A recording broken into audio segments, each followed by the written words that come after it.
if anybody was expecting somebody other than John Cena to win the title match, I guess the joke was on you because, we kind of said last week, let's not be surprised when WWE also kind of teased it by accidentally leaking supposedly the SummerSlam. Blu-ray cover for SummerSlam and had John Cena and Brock Lesnar on the cover. And now here's Tyler Williams and Wayne Kirchner. Yes, and Roman Reigns kind of being a little bit of the star though this past week on Raw. I think he was a star at the ending of last week's Raw. Yeah, the show ended with this him. week. Yeah, I mean this week beginning and ending with beginning with the promo, and then of course the ending. I mean, on multiple occasions Roman Reigns getting in his Superman punches and spears and on the show and. Clearly, we talked about this before we started the show. Yeah. Reigns is getting set up for a big push down the road. Even though, again, I mean, this fatal four-way match at, Battlegrounds is probably just, filler as far as we're concerned with Randy Orton. And especially with SummerSlam Kane. coming up. Right, yeah. And again, I mean, the leaked SummerSlam poster with, Brock Lesnar, and, that kind of spoils that a little bit. But yeah. But they're trying to legitimize this main event as a threat, or not that the threat that Seth Rollins can cash in. Right. Also, I mean, they're trying to make it sound like no matter what, Cena's not walking out champion of Battleground, essentially. Right. Yeah. That Plan B will come into effect at one point or another. It's starting to become a kind of like a weekly thing on Raw too. I mean, last week he had the cash-in tease, and then this week he had another cash-in tease at the end of the show, and Dean Ambrose once again, crashing the party, I guess you could say, with Seth Rollins, and kind of a similar ending to last week's Raw with Kane coming out and Orton and brawls and Roman Reigns also coming in to I guess crash the party a little bit too, and get in some spears and Superman punches, but yeah, I mean, other than that, I mean, not too much of an eventful episode of Raw. Well, it was from Canada. I mean, yeah, you had your usual Montreal crowd. Yeah. You could kind of evidence that a little bit in the Franco-Canadian accents with the chants. Again, those damn French Canadians. Yeah, I mean, again, like that Cena sucks chant in the beginning of the Roman Reigns promo. Like at first it was like you could say it was like hard to make out. Like the accent. It looked like Roman Reigns was trying to make it out too, and then I think eventually kind of just made it out. Like it was just another Cena sucks chant. Yeah, and then Roman Reigns, of course, Yeah. Comes out and said, when Roman Reigns is in the ring, you damn right see the sucks. Yeah. So, it was good, I guess, spontaneous reaction there by I was Roman happy, Reigns. though, that when he had to stare down with Cena was kind of serious. He wasn't joking. Right, yeah. No. Do you remember when we had Bobby Lashley feud with John Cena? Because, let's face it, I think one other guy that he was trying to hype up as maybe the next big thing was, no pun intended, was Bobby Lashley. Yeah. Remember they had that feud and that horrible final promo before the pay-per-view? Yeah. And Bobby Lashley sucked on cutting a promo on that. But he was trying to be all serious. And Cena comes out doing the face off with Jonathan Coachman. I remember oh my God, yeah. And then what? It was that whole smiling in the camera, going "God bless America," and that yeah, and oh, I didn't know how to read and all that. It's how can you take the match seriously, especially when he. Yeah. And, poor Bobby, responses was John Cena is the hype man, I'm not the hype man. I'm here for a fight. Yeah. I'm not here for, Jonathan Coachman, you want me to stand up here and answer your questions? And yeah. Give me some good questions. Yeah. Come on. But I remember that. I'm so glad that when him and Reigns had a stare down, it actually felt like an actual stare down. Yeah. Even at the end, it wasn't like Cena was joking off or anything. Yeah. He legitimately felt like, okay, this guy can kick my ass any time, really. Yeah. Yeah, that was the thing. It was kind of symbolic in a way. He raises Cena's hand, and Cena's cool was the ruse. Yeah, he kind of sneers at it, and then Cena raises Roman Reigns' hand. He gets a standing ovation or whatever. not the WWE has to be not the careful, Cena though. mixed the Cena mixed reaction. It can. I tell you this before we start, but it can happen. They can't go the whole let's shove Roman Reigns down everybody's throats now, right? Yeah, because that's how you get people to turn Yeah. against somebody then. But no, they're wrong. Yeah. I don't. I really do look at this push as being bigger than any other push. Like it's bigger than the Right. CM Punk push, the Daniel Bryan push. This is. I really feel like this is the guy they really feel could be the next top guy in the company. Yeah. I mean, like I said earlier, too, like like every night on Raw, like in SmackDown, like they like getting Roman Reigns to get in multiple Superman punches and spears, finishing moves. Well, setups. Like setups, yeah. The kick, the kick they does when on the apron, the super punch. Somebody Joey Ryan said that's Roman Reigns like 2 moves of doom or something. Yeah. Boy, sets up for the spear. I mean, to be fair, every legendary superstar has had a setup to their finisher, and at least like they're in a different order too at times. I mean, it's not always like the 2 shoulder blocks and then the side slam or whatever, the tilt slam and into the 5 knuckle, where you can predict and then the attitude adjustment, and then maybe the STF, maybe. Which we kind of use, for instance, in the Seth Rollins match with Cena, you'd see, so I mean, we'll see if it continues to. I don't know. I mean, it's as far as like Roman Reigns getting pushed and kind of each week getting in, all these like multiple finishers and like I said, as of right now, he's the favorite to win the Rumble. Yeah. Oh yeah, definitely. Which means he's main event Mania at 31. Now, who's he going to face? I mean, we're hanging to August. That's usually when you start hearing early preliminary talks about a Mania card, maybe at this stage. Usually by Survivor Series, they have a card sort of laid out. Especially this year, because after SummerSlam, all you got is Night of Champions, Hell in a Cell, Survivor Series, TLC, and then you got the Rumble. Yeah. And once you have the Rumble, then you pretty much should have your Mania card set up then. Yeah. Because after the Rumble, that's it. You're pretty much on the road to WrestleMania. At least the major matches, that is. Because, there's always something that just gets so the question, I guess, would be, who would Roman Reigns face? And to me, there's been 3 top picks so far. Yeah. All 3 men would be the champion in the match, because Reigns would be the Rumble winner. Right. One's Brock Lesnar. Yeah. He wins it at SummerSlam over Cena. He, I guess defends it at Champions. He just takes the next couple months off. Yeah, and we'll see how it plays. Yeah, that's the problem with that too. Is that, at least when Rock won at the Rumble, he defended at Extreme, at the Elimination Chamber, and he pretty much made an appearance on a regular basis on Raw after that. Yeah. Great, with the exception of a week or 2. Yeah. I mean, the only time he didn't appear was at live events. Yeah. But at every TV event, at least Raw-wise, he showed up. Brock, you're not going to have that. You're going to have literally months and months of TV tapings with no champion. Yeah. And which means pay-per-views with no championship being defended. Right.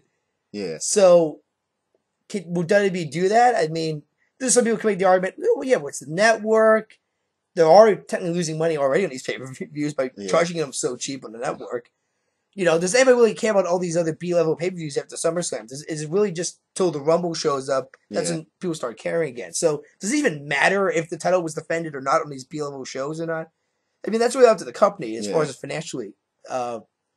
So, Brock Lesnar, Seth Rollins. He's going to cash it in. He's probably going to win. Yeah, we mentioned that too. Like, he could cash it in and carry it until WrestleMania to face Roman Reigns. It'd be symbolic. You'd have 2 former Shield members and facing each other. The biggest question is going to be: is Seth Rollins going to get to that level? Yeah, where he's ready for a main event, heel push and because essentially he'll be the top heel now. Yeah, it's kind of funny, when he's staying next to Kane and Orton. We talk about those 2 are supposed to be like the next 2 heels technically as far as the authority is concerned in that. Even Orton's response like, "I'm getting sick and tired of that damn kid." Yeah, kind of some jealousy there, but at the same time, there it's like, okay, the clearly trying to set Rollins up being maybe as the next chosen one, which maybe we might get an Orton face turn out of this. Maybe Randy Orton versus Seth Rollins feud maybe down the line. But is Rollins ready now? People would say, well, the Miz main event of WrestleMania for crying out loud, and he's probably one of the weakest guys in the main event WrestleMania. But for 31 in California is Raw. Does Rollins Reigns, is that going to sell as the closing event in that? And the next one, which might not be the popular one, but if Reigns is going to be the true next face of this company, he's got to beat the current face of the company. Yeah. So John Cena makes the next. Right, yeah. Which then brings me to the whole PW Torch story that came out. And if he pulls this off, they got major balls. But the story is that I told you about the whole Ric Flair management deal. Right. Supposed to manage the Miz. And wanted to manage Dolph Ziggler. A company rejected that idea because, screw Dolph Ziggler. Yeah. But they wanted to he wants to manage the Miz. Well, after watching the Miz lose to Chris Jericho, the way he tapped out to the walls of Jericho too in the most bitchy way possible. Right, yeah. Can Ric Flair even save the Miz's career? It feels like you're holding him down maybe a bit. Somebody brought this up too, mate. So Peter Torch says there's an idea going on WWE. Roman Reigns versus John Cena for the WWE World Championship, but Ric Flair is in John Cena's corner. Oh wow. And John Cena, and get this, Tyler, this is when everybody calls bullshit on this story. John Cena is going to be the heel in this feud. Yeah, exactly. Not happening anytime. Yeah, not happening anytime soon. In a sense, he'll be. If he loses the title and he wins it back, assuming I guess from Brock Lesnar or Seth Rollins, maybe at the Chamber or something, he would literally be tied with Ric Flair for 16 times. Right. Yeah. So Ric Flair could have this whole idea. Well, if he's the next, kind of like, oh well, John, you're the next Ric Flair. You got to start acting like the next Ric Flair. You got to start maybe wearing suits and ties and hang out with pretty women and drink. Maybe Ric Flair tries to turn John Cena into like the next Ric Flair. Maybe. Yeah. I'm just, like I said, this story might be complete bullshit to begin with. In that, and as soon as you hear a John Cena heel turn is the possibility, it's like, okay, bullshit. Yeah, it comes up, it comes up every now and then. It just never happens. But then you look at it too. I mean, look, Hogan got over because he beat Andre the Giant in WrestleMania 3.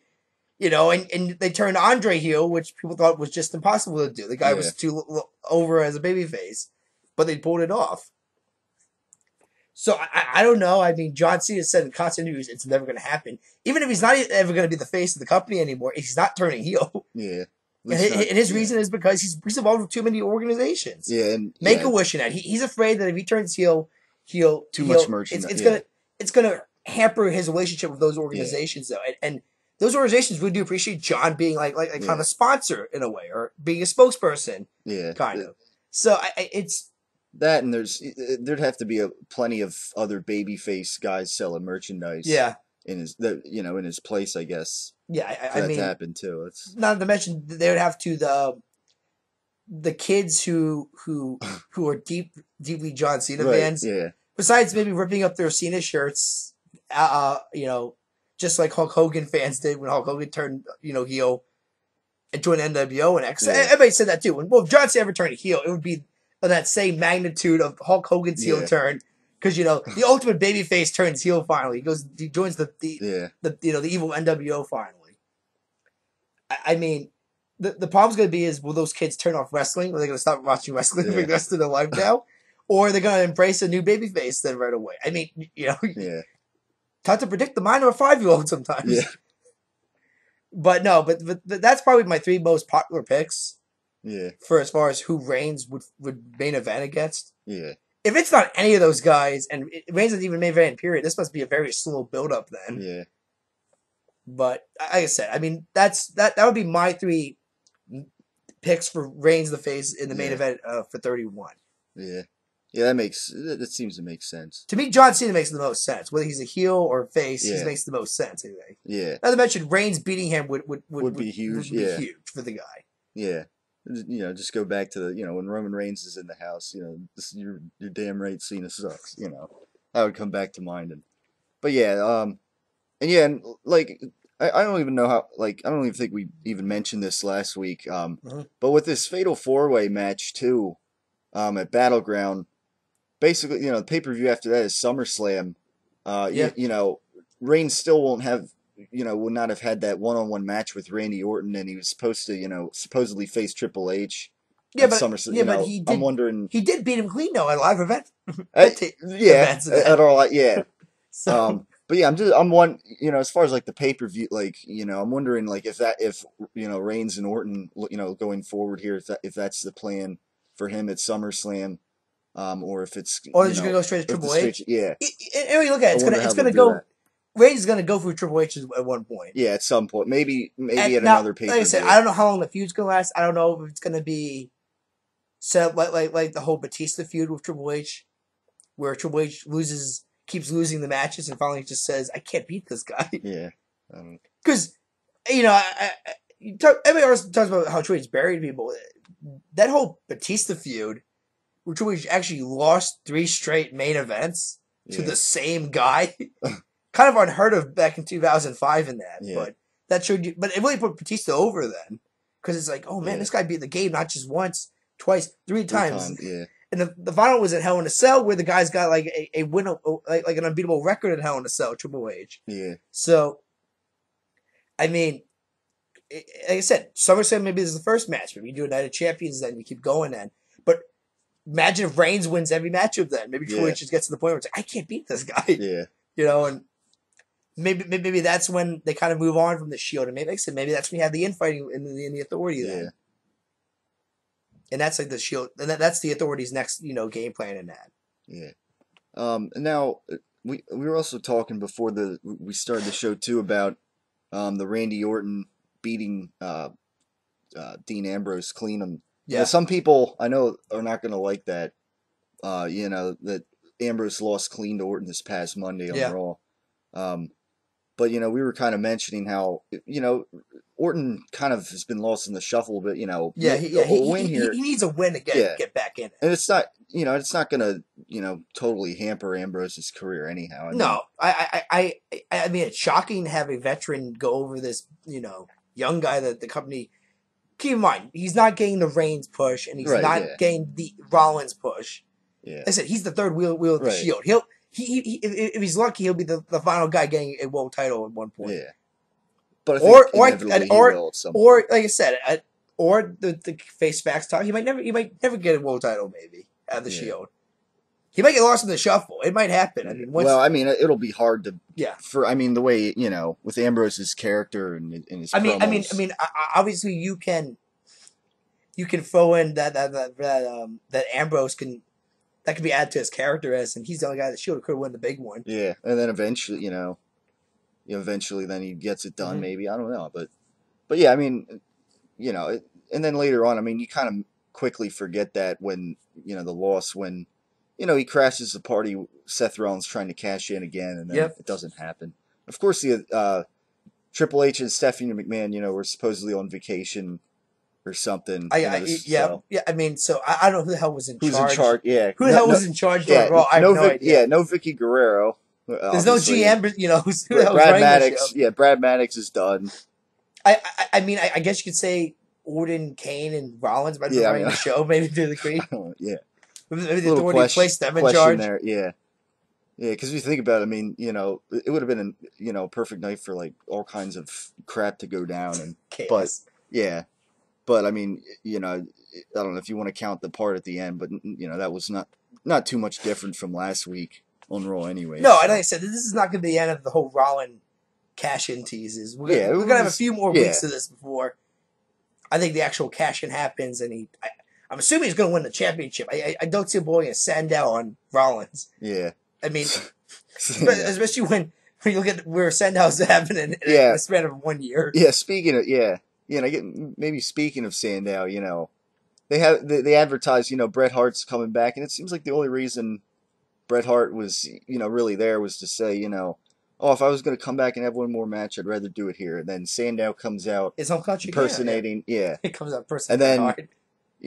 Only to even wrestles with Bret Hart when he faces Sheamus, like even like throws in some of Bret Hart's moves to the degree. Yeah, I mean only to get punched by the real Bret Hart, who still throws one of the best wrestling punches ever.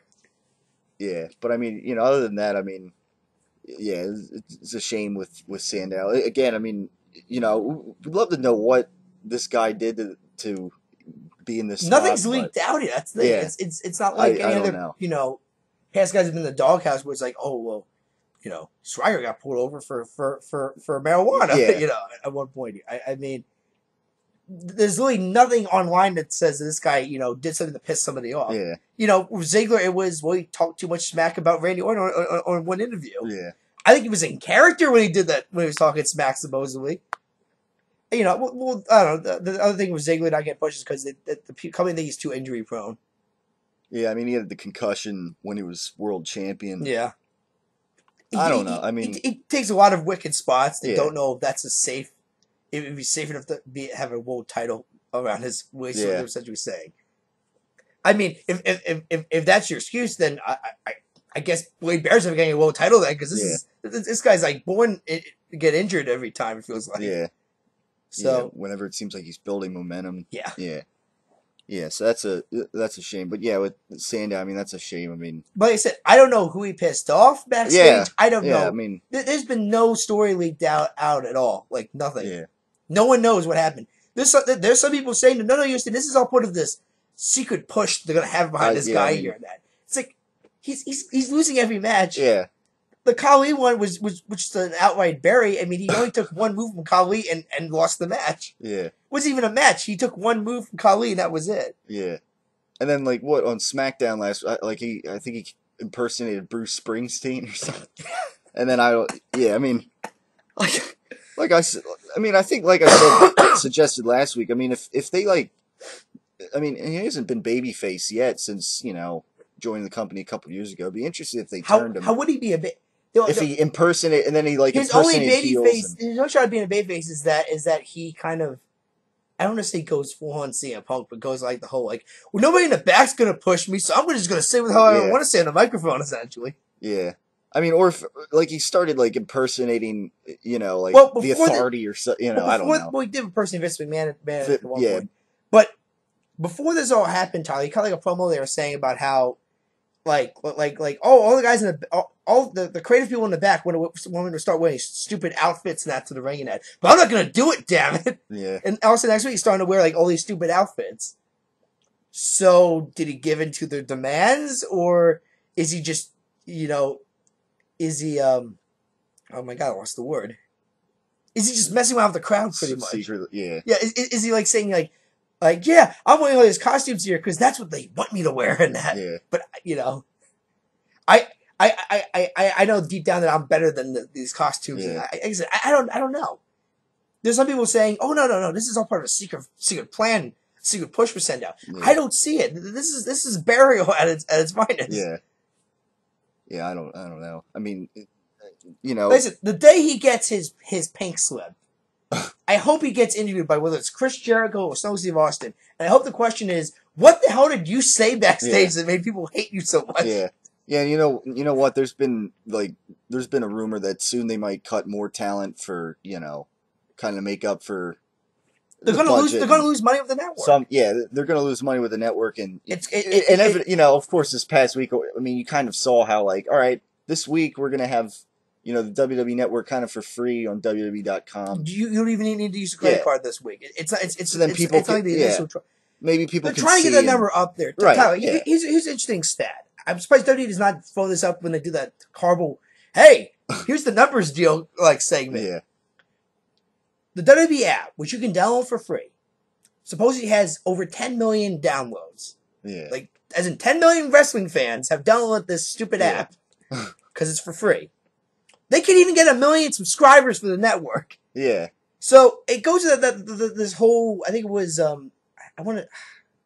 Yahoo Finance article, which says that wrestling fans are cheap. They are freaking cheap. Yeah. Even the company offers a product for, mind you, $9.99. When most analysts said WWE should have offered it for at least $15 if they wanted to make a lot of money on it, they said no. We'll go $9.99. We'll make it easier for the fans and that. Yeah. What have most fans been saying now? I don't want to order it. I don't think it offers enough content. Blah blah blah blah. Yeah. And that. Or I think it's a ripoff and so on. I don't know how $9.99 for all 12 live pay-per-views is a ripoff. When originally they all costed around $50. Yeah. That's probably the cost of a Cena towel, one of those Cena you can't see me towels, It's like I said, I don't get it here. So when So it's kind of funny that you can kind of blame the fans if like some of their favorites get cut because they couldn't meet the budget in that. Because you know one of the reasons why is because the initial setup costs were going to be expensive. Yeah. But one of the reasons why they're cutting too is because the subscription numbers are not as going to be as high as they originally thought. Yeah. So they're going to lose a lot of money. So they got to make for that budget shortfall somewhere, Tyler. Yeah. And that involves cutting people in production, people backstage that don't get used that much. Yeah. You know, so I mean, you kind of got to blame there might be fans bitching and moaning about the company and now that they're thinking too bottom line here, but it's like, yeah, but you didn't order the network. Yeah. Like I said, I don't get why there's still like this kind of like anti-network deal among wrestling fans. Yeah. Yeah. I mean, that's this is coming from an accounting graduate, and so this isn't no like BS or anything that we're throwing out here with numbers. I mean, that's how this is how it works. Yeah. So anyways. It is a business. It is a publicly traded company here, and they're probably I mean, everybody talked about that massive stock loss the company had when the initial numbers were announced, and they were way below expectations. Yeah. The company knows that then in the span of a year, that's going to drop a couple more points. Yeah. Especially when I told you that the fear is that they might have lost 100,000 subscribers, not even gained any subscribers. Yeah, that's. I mean, the initial number is supposed to be around 600,000. They might now there's people fearing that in the span of 6 months, it might be around 500,000 subscribers. Yeah, I mean, I won't be one of them. No, unsubscribe. I mean, I don't know. I mean, yeah, you got to be pretty cheap. I mean, I guess to unsubscribe. I mean, it's a bargain. I don't know how else you can say it. It's clearly a bargain. Yeah. It's just I guess advertisement. I mean, they got to be. Like I said, there's some people. Someone said, "Look, wrestling fans are just so damn cheap." That's how they worded it there. How many adult fans have actually purchased merchandise for the company? If you think about it. Most people who buy merchandise, kids. Yeah. Yeah, because I don't buy that much. It's not really them; it's their parents buying them. Because dad and mom won't be caught dead wearing any of this stuff. But so that's why some people always throw in the whole merchandise sales. How much do those matter? Most wrestling fans, best to my knowledge, don't buy any merchandise. Yeah. Because they think that it's overpriced, and they think that that's really a shirt you can get anywhere, not just at an official stand or anything. Yeah. But like I said, I don't know, but and I really hate to say it that the wrestling industry might go out of business one day because the fans maybe were just too damn cheap. Yeah. But that fear could happen one day. That fans were the reason why the wrestling business folded because they just couldn't. They would just refuse to start paying for stuff and buying stuff. They decided to start watching illegal streams and that. Yeah. And that was their only. Because even for that Yahoo, they said, look, they're still going to be fans of this. They're going to weather, risk getting a virus on their computer by watching on illegal streams than going on the network where you can only watch it also streamed for $9.99. Yeah, and in HD, better, not fuzzy, AOL 2000 internet kind of quality. I mean, Todd, to give you an example of how cheap wrestling fans are, I think the same Yahoo Finance said that look, NASCAR fans pay more for the product than the wrestling fans do. And they all brought up NASCAR fans because really that's the closest demographic. We're talking about fans and a lot of fans in the South, a lot of people with high school education usually. Yeah. So you mean with college education or above the average wrestling fan technically. So I mean, like I said, it blows my mind that this company, it just the fact that there's still like this fan base here that just wants to. I almost feel like wants their cake and wants to eat it too here. Like we want solid content, but we still like $9.99. It's too damn expensive. Yeah. Yeah, and speaking of budget cuts and possibly more superstars getting released, Santino Marella. Retired this past. I don't. Kind of cut himself in a way. No, but I guess he's. From what I hear, I mean, he'll probably be with the company still and in a non-wrestling role. Yeah, non-wrestling role. And he dreamed about being maybe the next Raw GM. I think he said at one point. Yeah, I think I mean, I was listening to the video and it was hard. Yeah, I heard something about Raw GM, and I mean, it was bad quality. I mean, it's hard to make it out. You want to go for the whole Santino career. It's funny how he debuted and all that. Yeah, in Italy. Yeah, he played this supposedly random Italian fan that got called by Vince McMahon to challenge Umaga. Yeah. You know, the monster, heel at the time. Intercontinental champion at the time. Yep. He pinned him, granted with a massive assist from Bobby Lashley. Yeah. Who I believe was feuding with him. I think wasn't this around the time when Vince McMahon was ECW champion as well? I think it was. Yeah, it was like build up to WrestleMania or maybe I forget. Yep. Somewhere in that time frame. So Santino ends up pinning Umaga, which kind of shocked people. Yeah. Because you not just you don't just it wasn't like Santino just debuted on like a main roster. He debuted as a fan. Yeah. That got picked from the audience and he ends up beating the almost undefeated Umaga pretty much. Yeah. Who almost like never lost a match in that. So that shocked people. Yeah. But yet he wins a kind of a championship on his first match also. Right, yeah. But the usual things happen. The guy couldn't establish a character. He played this kind of underdog, I think. Yeah. Tried to go into this underdog babyface in that. Fans hated it. Yeah. They couldn't take him serious. So, not surprisingly, I think he did eventually drop the strap back. I believe he dropped it back to Umaga because, I just came to the conclusion here where it's like nobody was taking this guy serious. I don't know how you could take the character serious. He's being hyped up as not even being a wrestler. He was hyped up as being a fan. Yeah. With like no prior training and all that.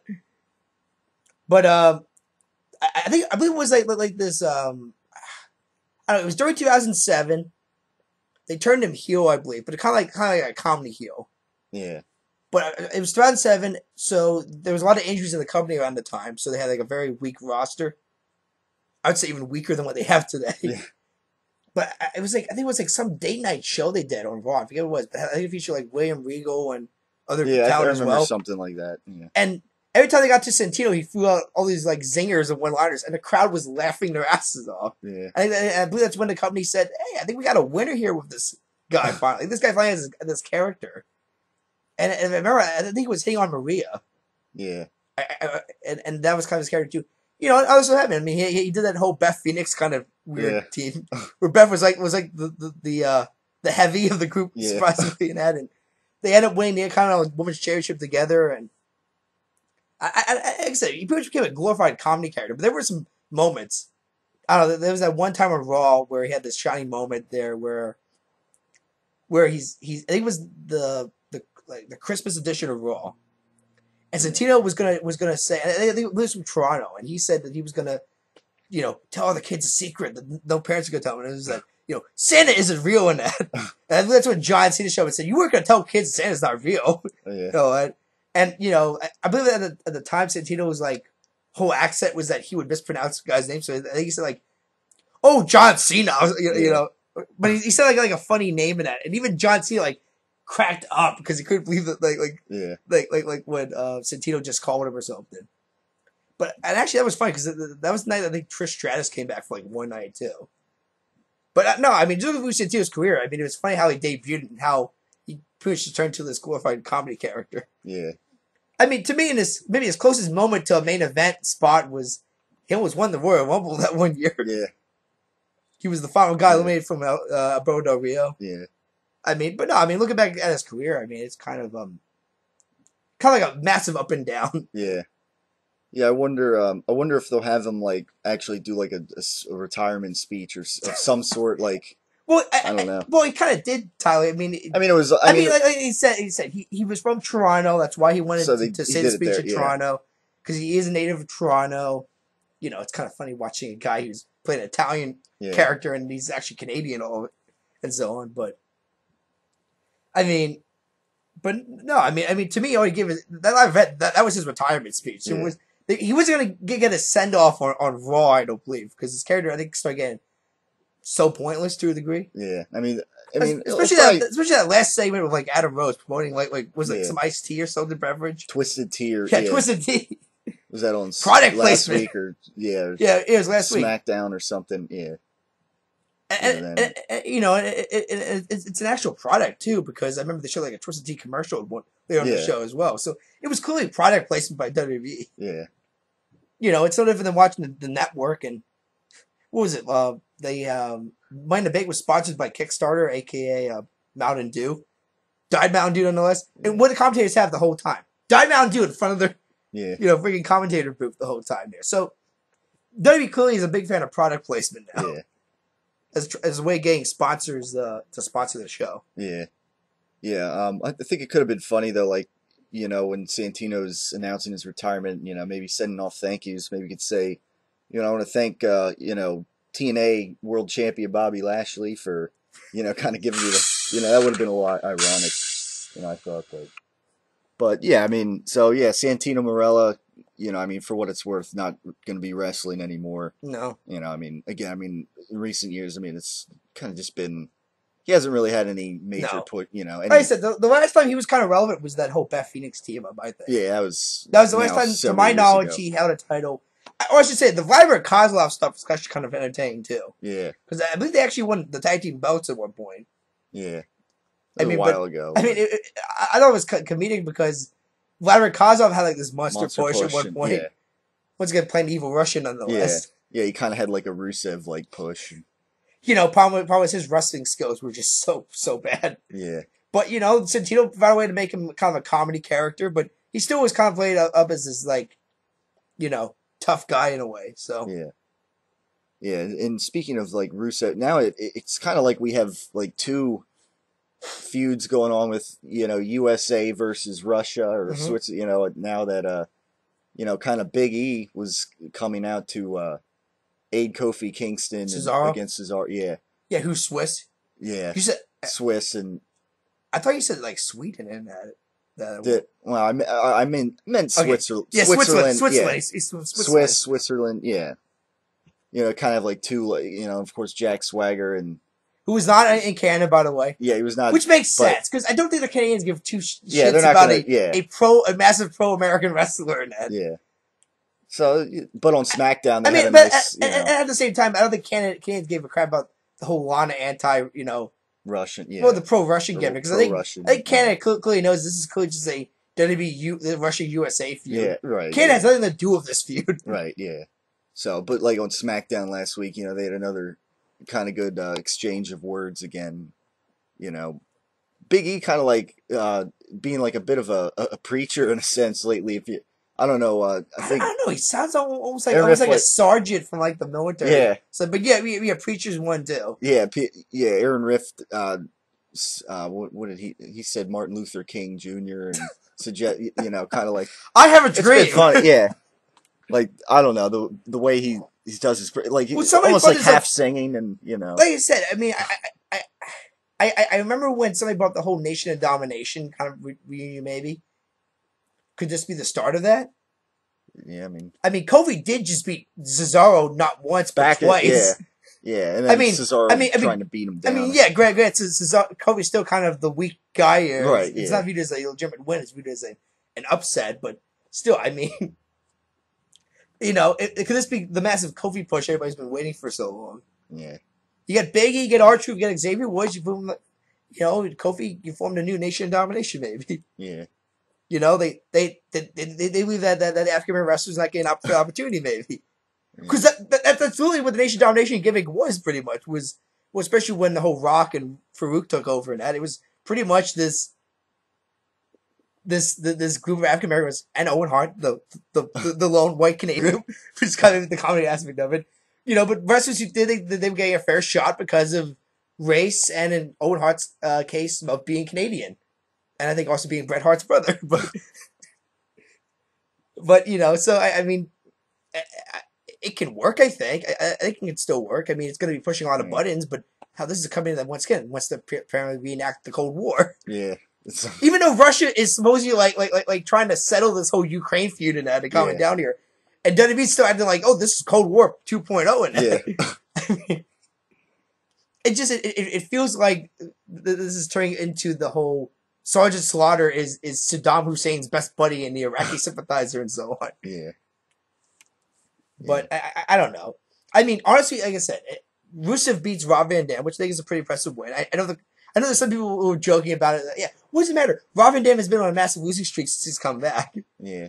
But, it's still probably the biggest name, though. Yeah. Yeah, the biggest name. And Rob Van Dam wasn't going to he's not looking at a world title push anytime soon. No, his job is Chris Jericho's job now, putting over the young guys. Right, yeah. Jericho's sole purpose is to put over Bray Wyatt and bring him back, get some credibility back in this guy. Yeah. Beat Miz in his comeback match, of course, Who has like zero credibility at this stage in his career. Yeah. Except the fact that he's starting in the Marine 4 with Summer Rae. I will laugh my ass off if Summer Rae is the better performer in that movie. Like if she can act better than the Miz. Yeah. What does that say about the guy's future in the company? Right. Then? Yeah. But no, I mean, and as far as Jack Swagger goes, like I said earlier, I think this is a one and done deal. I think as soon as he's done with Rusev, he's back to being a heel then. Yeah. Or it's the other real Americans. Tyler, the whole concept of there's only one reason why Jack Swagger is feuding with Rusev. It's because here's this evil foreigner that's insulting the red, white, and blue. Yeah. That's his only reason. Yeah. I mean, he's going to lose to him. So if he's going to continue being a babyface, he has to either find a new reason to hate bad guys, or he can only fight evil foreigners in the company, technically. Who would be the next guy after Rusev? Once he loses, by the way, because he's not winning over Rusev anytime soon. Yeah, I mean, I don't know. I mean, Wade Barrett, when Wade Barrett comes back, I don't know. Who knows? That damn Bret. Yeah. I don't know, but it's an interesting feud, though. I mean, going right now. Yeah, it's interesting feud. Good, interesting from Zeb Coulter, but yeah, I mean, it's interesting there, but it's only a one-time deal. Yeah, I mean, there's only so many foreigners, I guess, in the if you want to call it, Russians or whatever that he can really feud with. Probably. So Rusev is not Russian. Well, yeah, he's actually Polish. Yeah, he resides in Russia. Yeah, but his character is supposed to be Bulgarian. Yeah, supposedly. But it's sympathetic to Russia. Yeah, resides in Russia. Yeah, exactly. He's Bulgarian who resides in Russia, but is actually Polish. Yeah, which is not Russian. Yeah, and reside in Russia. I mean, that's only if when you're on the road in WWE. So when Rusev writes a few days a year. So I guess when Rusev does his whole retirement speech, he's doing it in Warsaw, I take it, and not in Moscow. Yeah. Because he's actually born in Poland. He's not. Yeah. He's not Russian. Yeah. Yeah, I don't know. Just messing up the whole Santino Marella deal in that. Because I'm sure there were some Toronto fans saying, "Wait, this guy was Canadian the whole time." Yeah. Yeah. Then why play the whole Italian character? Yeah. I don't know, because they think he does a great stereotypical Italian accent. Yeah. Now on SmackDown this week, interestingly though, Rusev is set to face Roman Reigns. Although that would be interesting because Rusev has not lost a one-on-one contest. Right, yeah. And you'd think... And Reigns is getting this much. Right, yeah, exactly. So, you wonder if there's going to be some kind of shenanigans and I don't know. Well, it has to be, because if Rusev loses, then this whole Jack Swagger feud makes no sense whatsoever. Yeah. Because the whole deal is also Jack thinks he's the guy that can end the streak. Yeah. That he can be the first guy to defeat Rusev. My money's still on John Cena because I really don't know who else in the roster is going to pin this guy. I kind of hope it's not John Cena, but until to find anybody else in the stage, it's going to be Rusev. So I mean, it could be Reigns, but I don't think on SmackDown. It's going to be maybe on a pay-per-view. Yeah, they'd probably do it. Yeah. Yeah, I mean, I don't know. Maybe like a double DQ or double count. I don't know what goes on. Well, Tyler, if I had to place my bets, maybe after Reigns wins the title, maybe his first challenger is Rusev for the belt. Maybe. I mean, yeah. And maybe that's when you give Rusev his first loss. Then, yeah, because that really would legitimize Reigns as a champion. Then, yeah. I mean, this might be a while. But yeah, no, shenanigans is never going to happen on SmackDown. There's no way this ends in a clean finish. I mean, you got Orton and Kane and all these guys.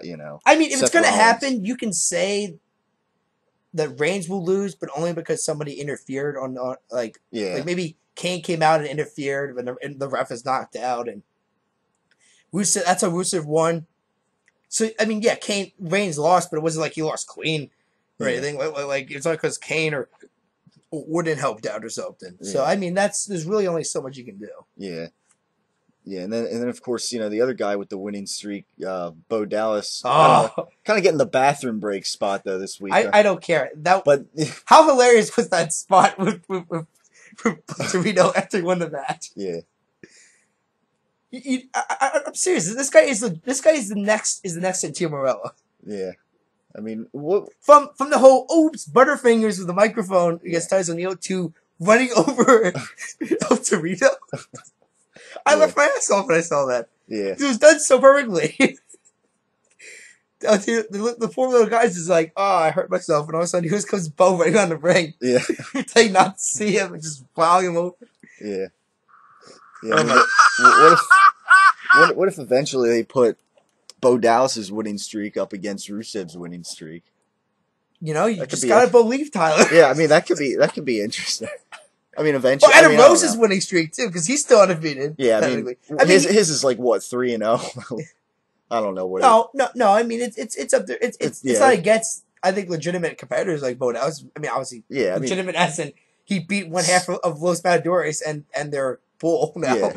but no, like I said, I mean, and Bo Dallas is gonna be in that battle royal.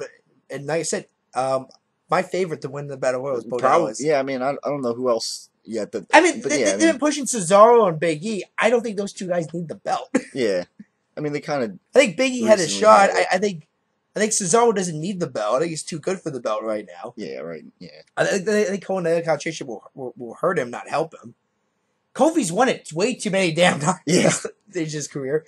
I mean, he wants to beat Chris Jericho's record. He can do it, but I think he wants to go for higher brass rings than the Championship. Bo Dallas makes sense. I think he's the next.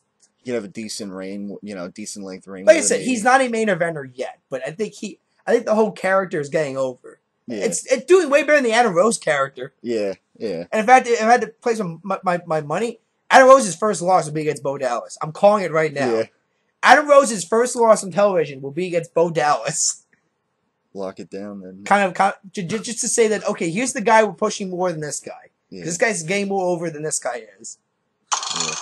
So, that's I guess your Stone Cold guarantee right there. But no. I mean, Bo Dallas faces Rusev. It's going to be a true underdog story. But you just got to believe, Tyler. You just got to believe. Yeah, and all the fans are catching. Who Roman Reigns is doing that? He's stealing that phrase now. Yeah, believe that sort. Yeah, a variation. Yeah, he's saying believe, not believe. Yeah, it's just kind of secretly doing it. Yeah. Stop stealing Bo's character, Roman. Yeah. Okay? You got the Shield theme. You got the Shield entrance. What else do you need? Yeah. You don't need Bo Dallas's slogan. Yeah, I mean... I mean, once again, it sounds like he's saying, believe in that, not believe in that, or something like that. Like, if you're going to say believe... Yeah. I mean, I guess the way you said, it's a spin-off from when he'd say believe in the Shield. Yeah, believe. Yeah, say believe. Yeah. Not believe that. Yeah, I mean, I think he says it more like bull, like B-U-L-L, like as if he was going to say bull, and that's kind of what they're joking with El Torito. Yeah, but Oh yeah, the best line on Twitter was bullet or something. No, the best line on Twitter after the Bo Dallas match was, well, I guess Bo went from the Bodog to the Bulldog again. Yeah. after he knocked off El Torito. Yeah, I mean, but yeah, I mean. I believe that is becoming obviously people know when they're when he says they kind of catch on with that too. So I mean good promo work from Roman Reigns definitely this week, and amongst other things. Yeah, but the best guy kind of promos right now is Bo Dallas. Well, yeah, I mean he just makes you believe that this guy's like the most horrible, like cheesiest character in the world. Yeah, well, unless he's Dean Ambrose, you got to throw in there too, but. Yeah. As far as going as being full blown psychopath, definitely. Yeah. So, obviously, yeah. I mean, I'm not wrong. Roman Reigns' promo, I think, was one of the best he cut so far. Yeah. Granted, once again, was kind of short and sweet, but Granted, once again, backstage you get John Cena. There were those 3 moments where it's like, well, what did you say? Yeah. Speak it to the microphone. Yeah. Yeah. I mean, I think they don't really anticipate that he's a little quiet. Like I noticed it. Like he's soft spoken. I think they turn up the microphone level a little bit on it because, like, I don't know. It seems like it starts off quiet. Like he just has a naturally. Or tell him to get closer to the microphone. Yeah. He has like a naturally soft spoken lower tone. And I'm fine with that being his character in that. But if we can't hear him, they might have to. Yeah, I mean, maybe they're not. They got the guys in the back or whatever. Like Kevin Dunn. Get mad at Kevin Dunn, the guy who runs the production staff. Well, Mike number 1, get the volume up. Make sure you have it up a little bit more, a couple of views. You ever watch that classic NXT episode where the whole episode is nothing but you hearing Kevin Dunn yelling at people backstage? Okay, 3, 2, 1. Yeah. And I believe calling one diva fat on the internet. Like, Yeah. it's on YouTube, Tyler. It's actually pretty Yeah. hilarious watching how that's just NXT. That's just an hour of NXT on Sci-Fi. That wasn't like 2 hours of Raw, which I'm sure would be magnificent Emmy Award entertainment right there. Just hearing how the production guys react during a live event. Yeah. I think lastly, as far as topics to cover, is the Divas story.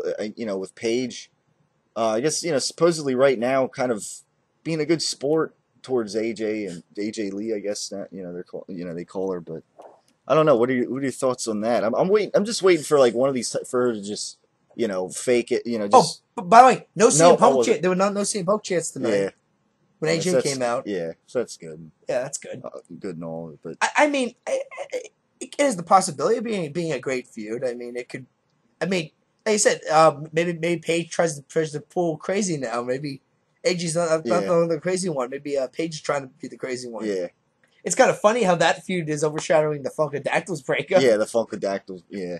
Which I guarantee you is going to be like the highlight of next season of Total Divas, probably. Yeah. About why they broke up or something backstage and that. About how maybe they actually had actual hatred or something like that. Yeah. Yeah, which I guess that begins soon, I guess, doesn't it? I mean... I think in the fall. I think it turns in the fall. Yeah. Because I remember last year it began, like, not too far from this time. Yeah. But, yeah. I mean, like I said, the whole deal with Total Divas is the mixed storyline with reality, which is just stupid. Yeah. Yeah, I mean... Because it makes you... There's legitimate heat, like, with some of these people in that. Yeah. I mean, like, I just remember, like, when the whole story, when the show first started, how Eve Marie was, like, the most hated person backstage because everybody thought that her actual character on the show was her in real life. Yeah. I mean, like, how stupid they have to be. Like, this is reality for a reason. It's not real. Yeah. It's partially real with partially storylines thrown in. Because real life sucks. Yeah. And it's not entertaining in that. So it blows my mind that even in an entertainment company, that sole purpose is to sell you on these storylines and these performers and that they don't even realize that this poor girl was like not that big of an asshole in real life and all that. Yeah. Yeah, but I mean, as far as the Divas Championship storyline goes right now, I mean, that's probably going to be a feud at Battleground. It's probably going to be a lengthy feud. It's not a whole lot of people. That Divas roster feels pretty small right now. Yeah, yeah, yeah. I mean, especially with Brie Bella out for storyline purposes, and I mean, poor Nikki getting her ass kicked by Lisa Fox. Yeah, and with this quick turnaround, I guess with Battleground, already next week is the go home Raw for Battleground. So well, it's only 3 weeks, so so I mean, already, we'll see see how they put the rest of the card together, I guess, and I guess talk about that, make predictions again already next week. On the Great Wrestling Debate. Well, I might as well just make something right now, depending on if this episode ever makes it on YouTube one time. Because it should. Yeah. For those of you who don't know, the show last week didn't even make it up, and the Money in the Bank prediction show made it up after the pay-per-view was over. Yeah, unfortunately. We've been having internet problems. Yeah, is the question. Yeah. But Tyler's radio show up at KUR, Kutztown University Radio. That's a plug there, Tyler, by the way. Yeah. But supposedly he has way better internet connection. So Tyler's been going up there, and hopefully we can get him up in that. But so to try to avoid another episode from happening, I'm just going to say my predictions right now. John Cena retains. Right, yeah. Due to shenanigans. Seth Rollins does not cash in. He might tease cashing in, though. I'll go Dean Ambrose over Seth Rollins, 1-on-1, because those two going to have a match. Rusev beats Jack Swagger. AJ Lee retains. The Wyatts beat the Usos for the tag team belts. And Bo Dallas wins the Battle Royal. Yeah, so there you go. That's kind of the whole pay-per-view is looking like right now. Yeah, that's the pay-per-view in a nutshell right now. Yeah. And Stardust and Goldust win an unprecedented match in the pre-show or something. Yeah, and there'll probably be another match thrown in, at some point. I don't know, maybe Sheamus. Mm-hmm. I don't know. We'll wait and see, though. We got SmackDown, and then we got 1 week of Raw left, and then next week we'll make our predictions and actually Battleground. I'll be on vacation down there, so I'll have to iPhone it. I think so. So as far as seeing the pay-per-view, or you know. you come back, Ty, and you watch it quick before the show starts next week. Yeah, I mean, yeah, we'll see. I mean, but yeah, I can always just pull it up on the iPhone, with this WWE Network, and I guess get the if I miss anything live or whatever, I can. Yeah, exactly. I can just do that. Get it up on the phone. Mm-hmm.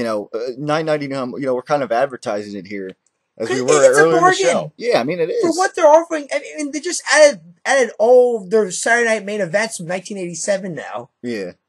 I mean, they're adding more content on a weekly. So Yeah. if the argument is lack of content, yeah, in the early stages, but more content's coming. Yeah. I mean, I missed the whole Monday Night Wars deal. I think I'm going to catch that episode, see how good that is, because I heard some good things about that maybe in the future, but no, I mean, they just add all their Saturday Night main event shows from 1987. I mean, it's kind of funny because when they first showed it, they showed the shitty one from 2006. It's like, no, I want to watch the good ones from the 80s where actual storyline was being developed and so on. Yeah.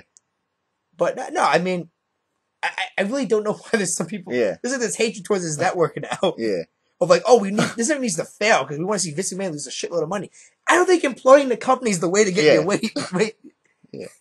Yeah, but I mean, I can sit on the beach and get up on my iPhone, get up, watch the yeah, exactly. Battleground, Yeah, watch the Battleground. Oh, you're right there on the beach, I mean, maybe not live, but the next day. It's gonna be predictable, but at least it's only $9.99 instead of ordering $50 and going, oh shit, why do I order this pay-per-view? I just lost $50. Yeah, it's a lot different. Especially when last year's Battleground too. Yeah. The non-finished, Battleground. Yeah. Big Show came out and ended the match, and his theme got played to end it, and that led to Survivor Series where, I think it was like one of the lowest buy rates in the history that year. Because nobody gave two shits about the Big Show main event against Randy Orton. Yeah. No matter how much they tried to Stone Cold Steve Austin the guy. Well, I don't care if I get fired. I don't care. Yeah.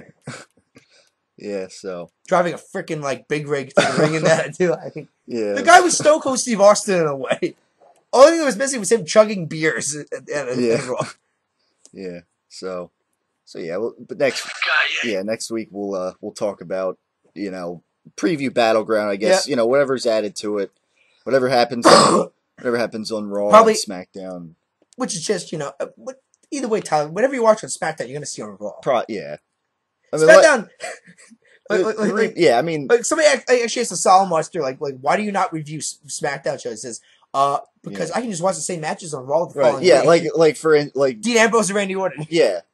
Yeah, that was the main event. This time they actually acknowledged it. Not unlike a few weeks ago when they were having these 4-on-3 tag handicap matches, and they have it on Raw, and let's pretend that we didn't have this match on SmackDown at all, and not even talk about it. Oh boy. So no, at least they actually acknowledged this one, and this one had I guess a clean finish. Mm-hmm. Of course they'll have the clean finish one on Raw, not SmackDown, but yeah, I mean. So yeah, but maybe we'll see another Rusev and Roman Reigns match next week on Raw then too. I don't know. But I mean, like I said, the finish of that match would be interesting just because of who's involved. Yeah. So as far as clearly Rusev's getting pushed and clearly Reigns is getting pushed. Yeah. It's the immovable object. It's the immovable force because the immovable object. Yeah. Nice incentive to watch SmackDown this week. They're kind of playing up how that Battle Royal last month. They were the last two guys. So which Roman Reigns won, but losing a Battle Royal is not the same as getting pinned 1, 2, 3 to the mat. Yeah. Yeah, so. You just get thrown over the top row. Yeah, good. So I mean, a good incentive to watch SmackDown, and then talk about that on Raw, and great wrestling debate next week and what happens. And of course you watch SmackDown to see who Bo Dallas beats next to stay undefeated. Right. Yeah. To go, 15 and Bo, or everybody's talking about Rusev's under a streak here, sir. Bo Dallas is undefeated as well. Right. Yeah. That man has not lost a match. Right. So yeah, stay tuned next week for the great wrestling debate. We'll be previewing Battlegrounds or Battleground, I should say, and Battlegrounds. Yeah, not talk about Call of Duty or something, and Best sponsor for this pay-per-view would have been that Battleship movie a few years ago. Yeah. It's Battleground, sponsored by Battleship the movie. Yeah. So yes, stay tuned for the great wrestling debate as always, and send in your thoughts on what's going on in WWE predictions. Etc. So thank you for tuning in as always.